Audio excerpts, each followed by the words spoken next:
One of the things that drives me nuts that I see on set a lot with these indie films and whatnot, the way that they build out their kits. A lot of the times you'll see they'll have a really nice monitor, really nice transmitter. They aren't connecting it to one piece. Like every time you gotta break it out and tell the new guy, you gotta teach the new guy how to, set everything up. Everything should just be ready to go. All you have to do is just say, take that over there, place it on there, and turn it on. It needs to be simple, so that way setup time is cut in half. What I have here is basically first AC kit that I'm gonna put together. I'm gonna go through why I choose to do my first AC kit this way, because there are a lot of people who do something similar to like this, where the handle will like come out and the wheel will be there, and then you can pull focus through their monitors here, and it sits on top of a C-stand or whatever via baby pin. But I'm not a huge fan of that setup. It just feels weird. But what I tend to like is a little bit different. Also, I pull focus with my left hand, but obviously I'm gonna make this to where you could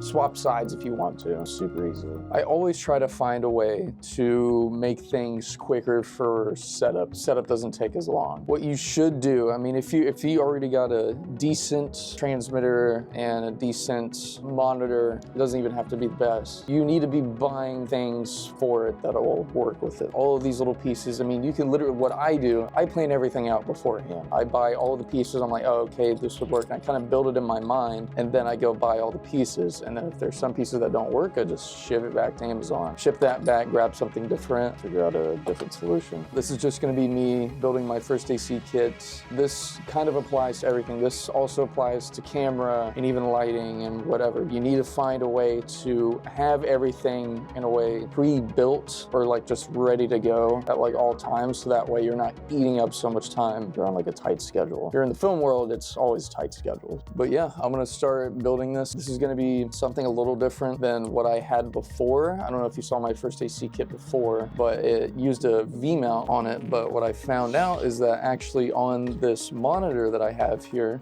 this isn't the greatest monitor, but it is super handy, and honestly, it gets the job done. And the reason why I got this one specifically was because it was ultra bright. It's like 3,000 nits or like something ridiculous, so I can see this in direct sunlight. But what I found out, because originally I had a V-mount attachment on it, there's actually a DCI out port here, and it's just enough volts. It's like 1 point over exactly what I needed to power my wireless transmitter, which I'm going to be using the Teradek A750 for this build. Feel World Ultra Bright monitor. Honestly, this works completely fine. Again, like I said, unless you're pulling focus on an insanely low f-stop, then this does just fine. Now, in any circumstance where I do have to pull focus with a very minimal focus distance, I will like switch out this monitor in some cases, but not all the time, because this works fine. I mean, yeah, the color accuracy and everything is great, but like you're just using it to pull focus. I mean, and it does that well. So, but yeah, so we're gonna go ahead and get started. I'm gonna go ahead and actually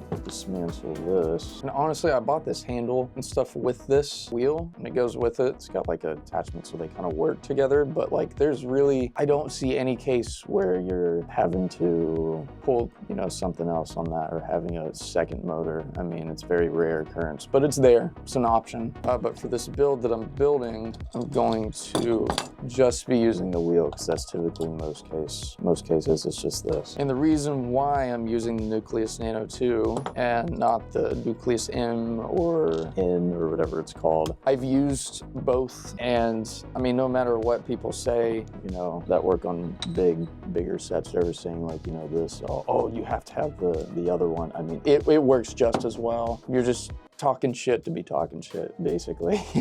Like, it works just as well. Sometimes, most of the time, the exact same. We got this plate.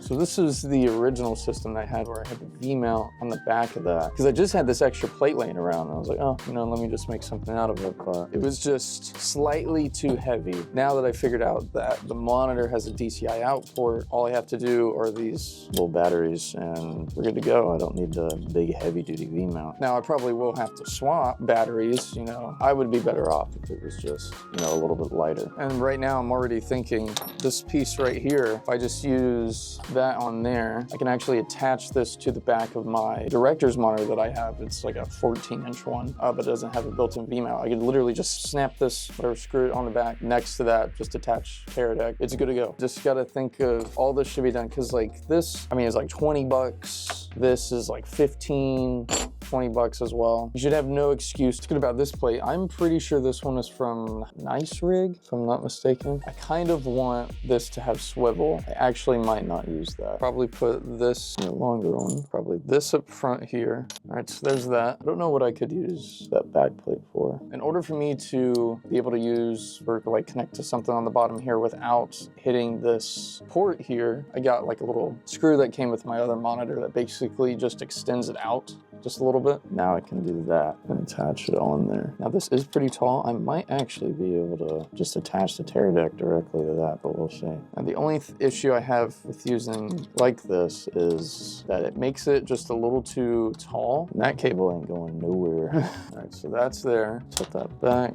Let's just see what happens if we throw the Teradek on there. Would that work? Yes, but it would bother the swivel a little bit. Take this towards the back, just kind of much space that's taken up. Something about like that. It is way too tall. Now I need to figure out what I can do differently, because I'm wanting to attach the handles and the wheel here. I can think of parts I can buy, but let me see just what I have utilized. Does this have any side ones? Let's see what I can do differently. I'm gonna put this actually on front. All of it is just, it's all trial and error, especially when you're just working with pieces that you have on hand. I could technically do that big plate again. I just would prefer not to. All right, let's see what we can do differently. So this one actually has side grooves. I think I like this one more. If I want to add one of these though, or to add swivel, then I could do something a little different. I think it's something like that maybe. Here's the handle. Honestly, another one of these probably would have done the trick.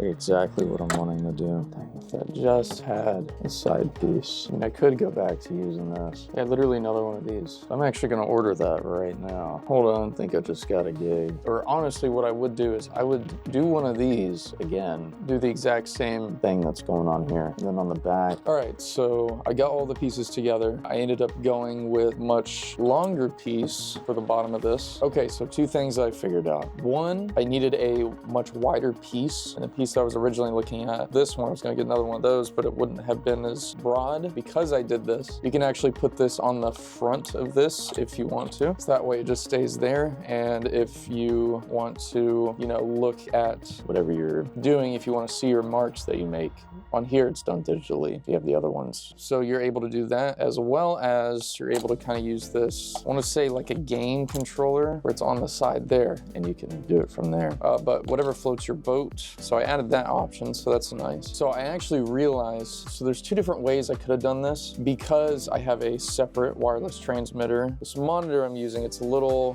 crappy, not gonna lie. It's a little crappy. So there was an issue with the ports that are on the bottom. There's no cage for this thing. Wireless transmitter is separate from it, and I can't just have a back housing for it because these are so close to each other in the back. So I ended up just having to mount it on its mount that it came with, which I'm not a huge fan of. I mean, it works. Yeah, so this whole contraption will get powered by two of these. Should last half of the day, so you'd only need to recharge it. You'd only need to replace the batteries once throughout a shoot. To be honest, it's not really that heavy batteries attached.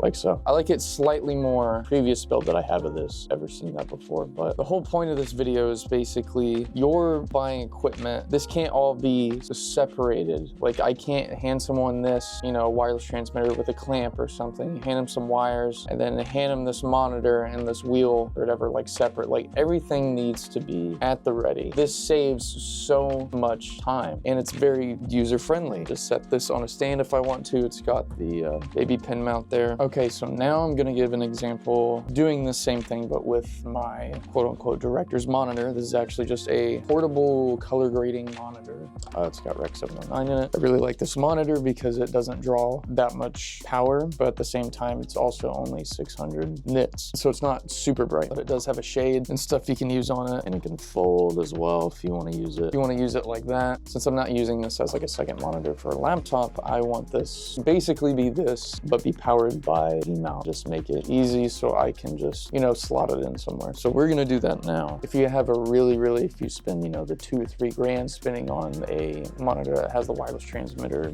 built into it, for this one specifically, I would have just done this with the wheel attached to the side of this and directly mount the monitor on top of this, and that's all you would need for that. So this can be built out smaller, but this whole setup right here, you're basically looking at like, you know, 3-4 grand compared to like this whole thing was basically like 800 to 1,000 bucks using used parts and just these buying the super expensive stuff that's all like nice and tidy. You basically have to make it that way. Kind of the gist of what I'm getting at. This kind of comes out super far and I don't really need it to be honest. Probably would get another one of these and then have it there so I can build off and it doesn't take up that much space. But for now, I'm just going to use this. So let's, inside of this actually might be strip. I mean, that ain't going anywhere. This, I'm gonna actually attach this big plate on here. So basically it's just making an L. All right, so there we go. So this is basically going to work like that. So I'm gonna go ahead and attach this to back here.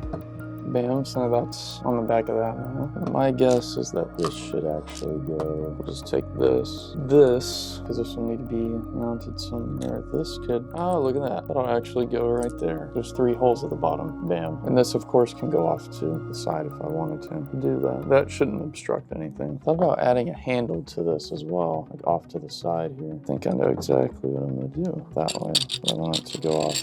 I would just figure out, once I got that mounted, how to have a handle or something at the side, which there's many different things to do, but I'm not going to do it for this video. But just try to think of just anything that you can to make things simpler, easier, and very user-friendly. Let's grab, now there's a big space in the back, and then I would definitely add some bars that come off to the sides. Add a handle there or there, so it's easier to grab and not just grabbing it. That's basically it right there. And then you just stick this on a C-stand or another mount or whatever on it. Something that has a baby pin. You just stick it on there, slap a V-mount on it, and it would basically be good to go. All we need to do now is just connect the wires. Since I don't actually, they actually sell pieces where you just slap the V-mount on and everything's already plugged in. Since I don't have that for now, I'm just going to use this, and it's still, at least it's much simpler to set up and use. It ain't going nowhere. That one's plugged in, and this is, and that's basically what I would do for this, just with the stuff that I have. I got all the cables. Looks like a mess. I can make this, of course, tighter. This off, put that back in the bag, get some sort of case or something for it, so it just, it's already ready to go. I can have this already built and just setting in the